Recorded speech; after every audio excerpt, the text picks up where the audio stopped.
বিরতির পর স্বাগত। সামনে রয়েছে লোকসভা ভোট, তারই আগে রাজনীতির পারদ ক্রমশ চড়তে শুরু করেছে। একে অপরকে বিভিন্ন ইস্যুতে একেবারে কটাক্ষ করছে। এবার কংগ্রেসের পরিবারতন্ত্র নিয়ে রাহুল গান্ধীকে খোঁচা দিলেন এনভি সুভাষ। একেবারে কংগ্রেসের বিরুদ্ধে বিস্ফোরক বয়ান দিলেন প্রাক্তন প্রধানমন্ত্রীর নাতি। গান্ধী পরিবার বলির পাঠা করেছিল ভারত রত্ন নরসিমা রাওকে। ঠিক এইভাবেই বয়ান, এবং তারপরে গোটা রাজনীতি তোলপাড় হয়ে যায় এই বয়ানকে কেন্দ্র করে। সেই বিষয় নিয়ে আমি বিস্তারিত জানবো। টেলিফোন লাইনে রয়েছে এক্সিকিউটিভ এডিটর নীল বণিক। নীল, আমরা এর আগেও দেখেছি কংগ্রেসের পরিবারতন্ত্র নিয়ে শাসক দল থেকে শুরু করে অন্যান্যরা একেবারে রাহুল গান্ধী সহ সোনিয়া গান্ধীকেও কটাক্ষ করেছে। এবার পুনরায় দেখা গেছে কংগ্রেসের পরিবারতন্ত্র নিয়ে রাহুল গান্ধীকে খোঁচা দিয়েছেন এনভি সুভাষ। কি বলবে? এনভি সুভাষ যে মন্তব্য করেছে সেই মন্তব্যে কিন্তু এবার কংগ্রেসের ঘরোয়া রাজনীতিতে আরো একবার কিন্তু আগুনে ঘি ঢাললো।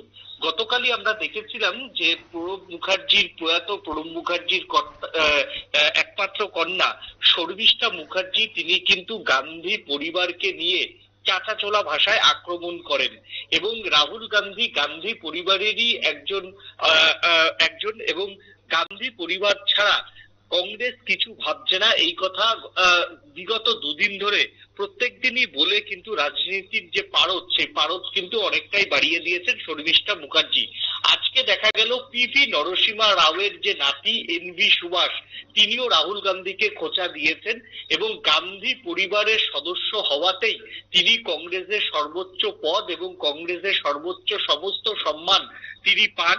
এছাড়াও অন্যান্য রাজনীতিবিদরা কংগ্রেসের, তারা গান্ধী পরিবারের নয় বলে তারা যোগ্য হওয়ার জন্য তারা রাজনীতির মঞ্চে সেভাবে আসতে পারছেন না এবং পিভি নরসিমা রাওকে প্রয়াত প্রধানমন্ত্রীকে ভারত রত্ন দেওয়ার জন্য তিনি বিজেপির প্রশংসা করেন, প্রধানমন্ত্রী নরেন্দ্র মোদীর প্রশংসা করেন। আমরা জানি সবাই, অন্ধ্রপ্রদেশে যে কটি আসন আছে, 6টি আসন, সেই 6টি আসনকে কিন্তু টার্গেট করেছে বিজেপি। এবং অবিভক্ত অন্ধ্রপ্রদেশকে তুমি যদি ধরো, যেটা তেলেঙ্গানা এবং অন্ধ্রপ্রদেশ একসঙ্গে, সেই অবিভক্ত অন্ধ্রপ্রদেশে মোট 12টি আসনকে টার্গেট করেছে বিজেপি। এবং অবিভক্ত অন্ধ্রপ্রদেশের নেতা কে ছিলেন না, পিভি নরসিমা রাও। এই পিভি নরসিমা রাও দক্ষিণের থেকে তিনি প্রধানমন্ত্রী হয়েছিলেন এবং দক্ষিণের থেকে প্রধানমন্ত্রী হওয়ার জন্য বিজেপি যেহেতু এখনো পর্যন্ত তামিলনাড়ুতে সেইভাবে কোনো দাগ কাটতে পারেনি, তবে কর্ণাটকে বিজেপি প্রধান বিরোধী দল, তারা সরকার চালায় 5 বছর অন্তর অন্তর কর্ণাটকে সরকার পরিবর্তন হয়। তাই কর্ণাটকে 18 থেকে 23টি আসনকে টার্গেট করেছে বিজেপি। তারপর তারা জানে যে তামিলনাড়ুতে তারা খুব একটা সুবিধা করতে পারবে না, তাহলে তাদের কোথায় নজর থাকবে? তার দক্ষিণের 2 রাজ্য, সেটা হচ্ছে অন্ধ্রপ্রদেশ এবং হায়দ্রাবাদ। তার পার্শ্ববর্তী যে আরেকটি রাজ্য আছে সেটা কেরল। কেরলে বিভিন্ন আঞ্চলিক দল এবং বাম এবং কংগ্রেসের যে মহাগঠবন্ধন, সেই গঠবন্ধন হওয়ার জন্য এবছরের নির্বাচনেও বিজেপি সেভাবে কোনো সুবিধা করতে পারবে না। প্রয়োজনে হয়তো এমন হতে পারে যে বিজেপি কেরল থেকে শূন্য হাতে ফিরতে হতে পারে। তার জন্যই কিন্তু বিভিন্ন ইকুয়েশন, দক্ষিণের ইকুয়েশনকে এখন থেকেই কাজে লাগাতে শুরু করেছেন প্রধানমন্ত্রী নরেন্দ্র মোদী এবং বিজেপিও সেই জায়গাটা কাজে লাগাতে শুরু করেছে। তাই এই দক্ষিণের যে অবিভক্ত যে অন্ধ্রপ্রদেশের নেতা, সব থেকে বড় নেতা পিভি নরসিমা রাওকে ভোটের আগে স্মরণ করলেন প্রধানমন্ত্রী নরেন্দ্র মোদী। তবে ভোট যাই থাকুক না কেন, দক্ষিণের একজন নেতা, অবিসংবাদিত নেতা এবং পিভি নরসিমা রাওকে স্মরণ করার জন্য তার নাতি এনভি সুভাষ সরাসরি একেবারে মোদী সরকারের প্রশংসা করেছে।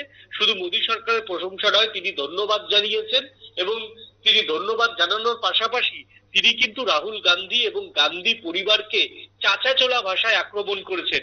আক্রমণের বিষয়বস্তু এমন ছিল যে তার যে দাদু পিভি নরসিমা রাও, তাকে গান্ধী পরিবার কোট আনকোট বলছি বলির পাঠা করেছে। এই কোট আনকোট এই শব্দটা কিন্তু উচ্চারণ করেছেন পিভি নরসিমা রাওয়ের নাতি এবং তার এই শব্দ উচ্চারণের পরই দক্ষিণের অন্তত 2টি রাজ্যে কংগ্রেসের সম্পর্কে একটা বিরূপ প্রভাব যে পড়বে, সে কথা আর বলার অপেক্ষা রাখে না। অঙ্কিতা, ধন্যবাদ নীল। কংগ্রেসের পরিবারতন্ত্র নিয়ে আবারও প্রশ্ন, কংগ্রেসের পরিবারতন্ত্র নিয়ে আবারও কটাক্ষ এবং সেই ঘোচা দিলেন এবার এনভি সুভাষ। তিনি কংগ্রেসের বিরুদ্ধে বিস্ফোরক বয়ান দিয়েছেন, তাকে কেন্দ্র করেই কিন্তু রাজনীতির পারদ ক্রমশ আবারও চড়তে শুরু করেছে। নিয়ে নিচ্ছে ছোট্ট একটি বিজ্ঞাপন বিরতির, সঙ্গে থাকুন।